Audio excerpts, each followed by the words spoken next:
Selamat sore semua. Saudara-saudari yang terkasih, Kitab Putra Sirak yang baru saja kita dengar mengingatkan semua orang beriman untuk tidak menunda-nunda dalam bertobat kepada Tuhan. Pertanyaannya, mengapa manusia sering menunda-nunda untuk bertobat? Salah satu jawabannya adalah adanya pemahaman yang keliru mengenai konsep belas kasih dan pengampunan. Konsep yang keliru itu kita temukan dalam bacaan pertama tadi, di mana ada yang berpikiran belas kasih Tuhan itu besar, karena itu dosaku yang banyak pasti diampuninya. Di sini orang berpikir tidak perlu menyicil untuk bertobat. Biarkan dosa itu ditampung dulu, dan pada waktunya akan dibeberkan semuanya. Tuhan pasti mengampuni semuanya, karena Ia adalah Allah yang berbelas kasih.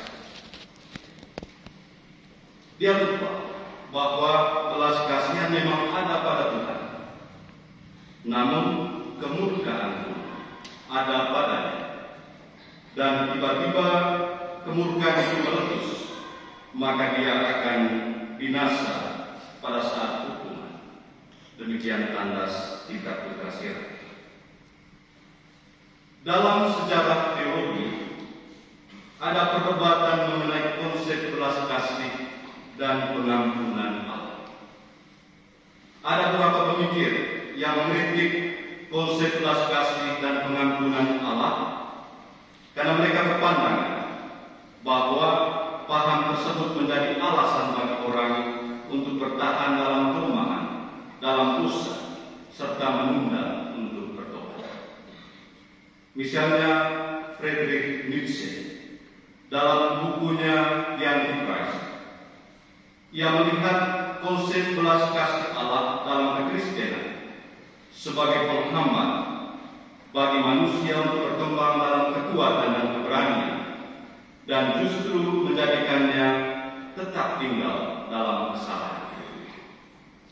Sementara Slavoj Žižek dalam bukunya God in Pain, Inversion of the Apocalypse, dia berpendapat konsep belas kasih dalam agama sebagai sesuatu yang bisa dimanipulasi untuk mempertahankan situasi ketidakadilan atau supaya orang tetap berada dalam berdosa. Terhadap kritikan di atas, kita perlu memahami secara benar konsep belas kasih Tuhan yang mewujud dalam pengampunan. Salah satu kesalahpahaman dalam memahami belas kasih Allah itu adalah melihatnya terpisah dari keadilannya. Jika hanya menekankan belas kasih tanpa keadilan, kita jatuh ke dalam paham cheap grace, rahmat murah, seperti yang dikritik oleh Dietrich Bonhoeffer. Rahmat murah adalah anugerah yang diberikan tanpa pertobatan, tanpa pengakuan dosa, tanpa disiplin rohani, dan tanpa komitmen untuk menghidupi Injil. Sebaliknya, jika hanya menekankan keadilan tanpa belas kasih, kita jatuh ke dalam legalisme seperti kaum Farisi. Dalam ajaran Katolik, belas kasih bukan dalam arti rahmat murah yang meninabubukan orang agar nyaman dengan keberdosaannya, tetapi rahmat yang berharga, costly grace, yang memampukan orang bertobat dan hidup kudus. Pengampunan yang adalah wujud belas kasih Allah hanya dapat terlaksana dalam kolaborasi dengan manusia melalui kesediaan untuk bertobat dan membiarkan dirinya diubah oleh Allah. Karena itu Santo Agustinus mengatakan, Allah menciptakan kita tanpa kita, tetapi Ia tidak dapat menyelamatkan kita tanpa kita. Pengampunan dosa yang ditawarkan kepada manusia membutuhkan pertobatan dari pihak manusia.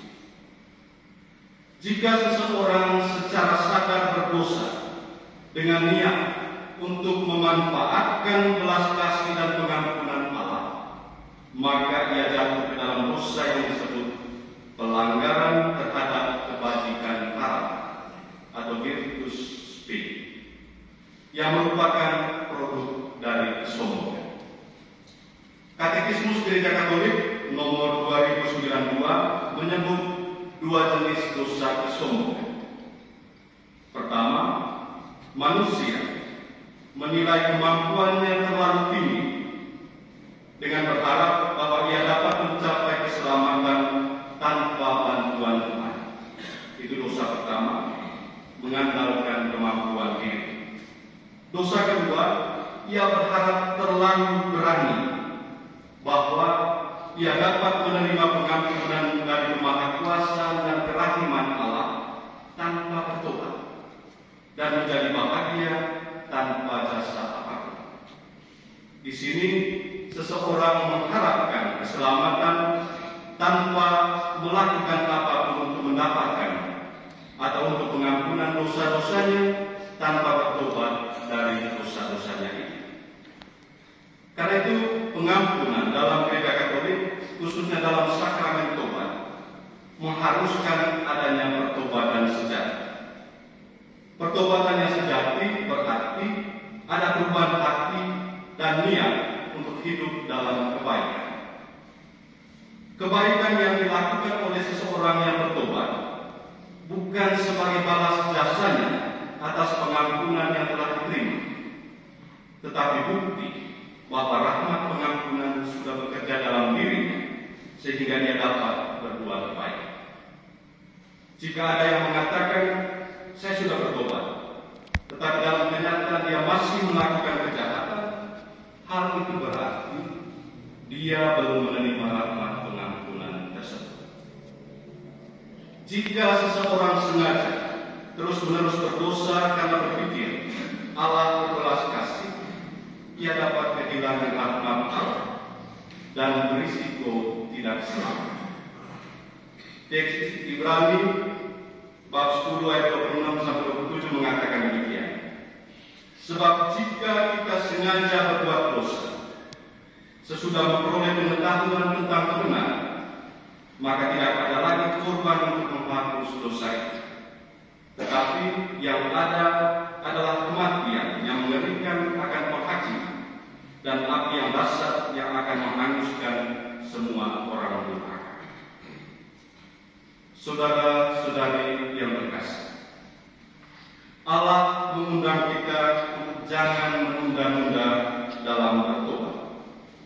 Yesus sendiri menuntut kita untuk hidup dalam ketulusan, bukan dalam kompromi dengan dosa. Semoga kita sekalian dapat merealisasikan kehendak Allah ini, sehingga kita menjadi sempurna, sama seperti Bapa yang di surga sempurna